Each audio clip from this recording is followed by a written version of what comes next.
Lynch et Capgemini, ceux de l'année dernière disaient que les 10 millions des super riches, ceux qui ont plus de 10 millions de dollars d'actifs financiers, possédaient 20% des biens dans le monde, autant que le 1,4 milliard le plus pauvre. Et le problème de Merrill Lynch était comment servir cette clientèle-là. Aujourd'hui, Merrill Lynch n'a plus ce problème parce que, comme vous le savez, ils ont été rachetés par le Bank of America exactement le 1er janvier 2009. Mais avant d'être rachetés, ils ont quand même distribué 4 milliards de dollars de bonus. C'était le barreau d'honneur, c'était toujours bon à prendre. Donc ce qui a caractérisé notre période, c'est une rapacité qui a créé beaucoup de malheurs, des malheurs individuels, mais aussi des malheurs collectifs, parce que pour nourrir cette croissance, la Terre donne plus ce qu'elle ne peut donner, et c'est un chemin que nous ne pouvons pas continuer. Simplement, aujourd'hui, énormément de gens attendent qu'une chose, c'est que la croissance répare comme avant, parce que de telles richesses sont extraordinairement attractives et beaucoup de personnes souhaitent acquérir ces richesses-là. Et pensez par exemple qu'en France, nous donnons de l'aide publique aux banques qui continuent de payer des dividendes. Ça a côté extraordinairement choquant. Donc l'injustice, on la voit au tribunal d'Evry, on la voit dans la volonté que Nicolas Sarkozy a de décriminaliser toute la criminalité économique, de décriminaliser l'abus de biens et de supprimer le juge d'instruction. Ce qu'il aime, c'est la justice rendue par ses conseillers personnels. Et je pense notamment à Patrick Roy, dont on dit qu'il est le véritable ministre de la Justice, et cela en dehors de tout contrôle démocratique. C'est un homme qui a, comme toute expérience de magistrat, quelques années au tribunal de Lille, et qui un dimanche matin rédige le destin du droit pénal français sur un coin de sa cuisine. C'est extraordinairement antidémocratique. Donc pour moi, cela est une volonté de créer ce que j'appelle le bouton stop dans les enquêtes gênantes.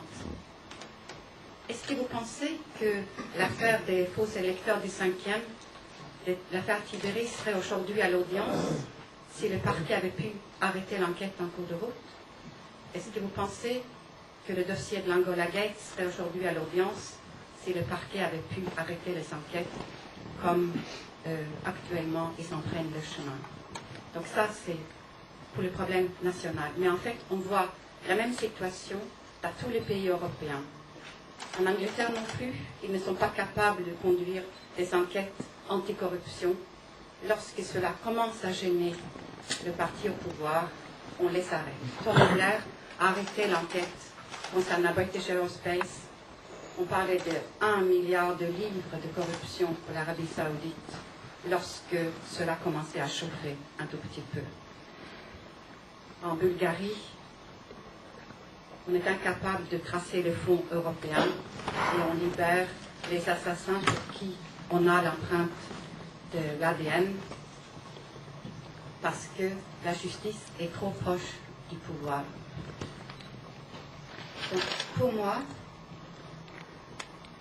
le malheur créé ces 30 dernières années, pour la plupart d'entre nous, est dû à un système parallèle financier qu'on a laissé s'installer, qui est la possibilité d'utiliser des centres offshore, des paradis fiscaux, où on peut ouvrir des comptes, créer des sociétés, gérer ses biens sans dire qui on est et sans dire l'origine des fonds.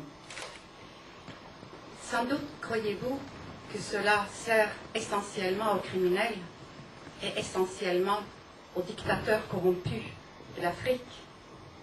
Mais détrompez-vous, cela sert essentiellement aux multinationales pour ne pas payer d'impôts dans les pays où ils opèrent. Cela sert pour ne pas payer d'impôts en France ou en Norvège, mais on ne paye pas d'impôts non plus en Tanzanie ou au Ghana ou au Chili, parce que l'impôt est un coût variable sur lequel on peut faire des économies.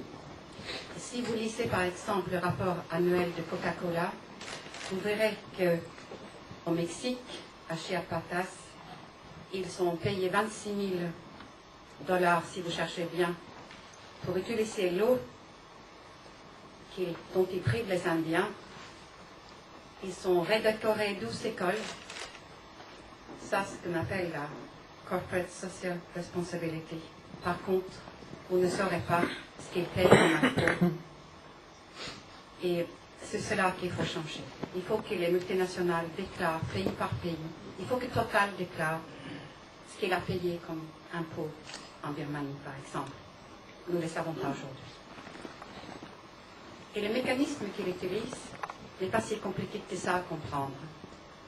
Il s'exporte à une filiale dans un paradis fiscal la matière première, que ce soit du pétrole, du cuivre, à un prix inférieur au marché, et c'est la filiale dans le paradis fiscal qui vend le produit et qui encaisse le profit, à l'île Mauritius par exemple, à l'île Maurice, où il n'y a pas d'impôt.